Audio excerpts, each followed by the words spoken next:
घरवाले मेरी मर्जी के खिलाफ शादी के लिए रिश्ता देख रहे थे। कुछ दिन पहले मुझे बताया गया कि तुम्हारे लिए एक पटवारी लड़का देख लिया है। परिजन मुझे बार बार शादी करने के लिए मजबूर कर रहे थे और इसी वजह से मैं मानसिक रूप से परेशान हो गई थी।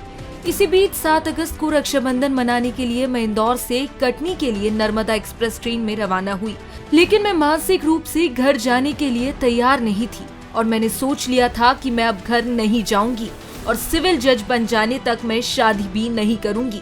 ये कबूलनामा 15 दिन से लापता अर्चना तिवारी का है। अपने परिवार और पुलिस से बचने के लिए अर्चना ने 2 देश और 3 शहरों का सफर किया। आखिरकार पुलिस ने उसे ढूंढा और फिर इस पूरे मामले का खुलासा हुआ।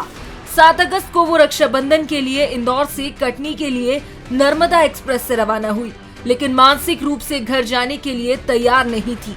ऐसे में उसने फैसला किया कि वो ना तो घर जाएगी और ना ही शादी करेगी जब तक वो सिविल जज नहीं बन जाती। इस प्लान को पूरा करने के लिए उसने अपने पुराने क्लाइंट तेजेंद्र सिंह और दोस्त सारांश की मदद भी ली।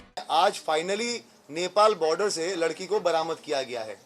मामला कुछ इस प्रकार है कि अर्चना तिवारी नामक लड़की जो है ये कटनी की रहने वाली है।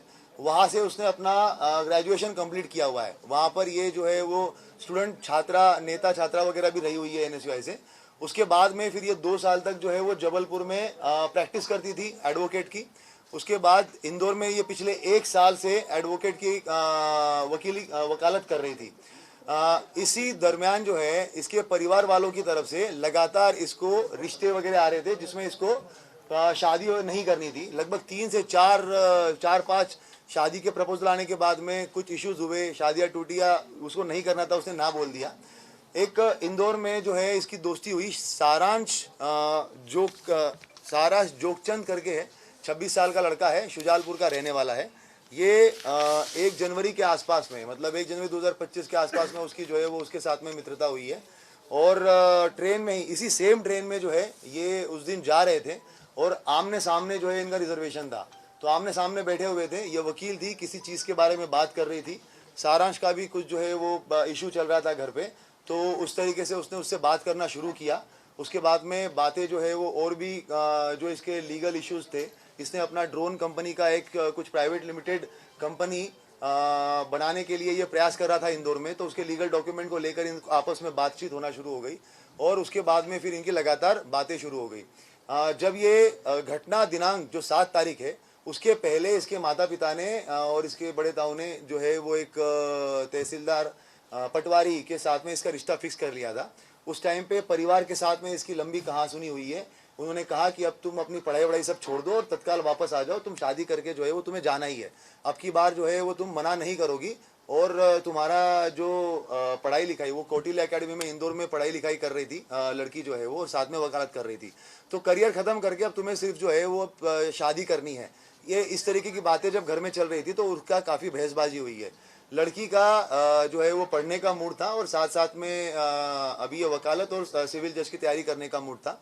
तो इसने अपने इस दोस्त को, जो सारांश इसका दोस्त था, तो इससे बात करी। 6 तारीख को ये हरदा में एक केस के सिलसिले में गई थी, हरदा के आसपास में। वहीं पे ढाबे पे बैठ के एक तेजिंदर करके है, तेजिंदर सिंह और सारांश और लड़की, इन तीनों की बैठ के बात हुई। वहाँ पे इन लोगों ने प्लान किया कि किस तरीके से जो है अगर हम लोग मतलब बेसिकली ये छोड़ के भाग जाना है। तब ये भी बात हुई थी कि भाग जाना है तो अभी भाग जाते हैं, तो इतना सब कुछ करने की ज़रूरत क्या है। मगर उस टाइम पे ये बात हुआ कि ऐसा नहीं, अगर ऐसे करेंगे तो वो पता चल जाएगा। ये जो इंदौर बिलासपुर ट्रेन जा रही है वहाँ पे हम बैठेंगे।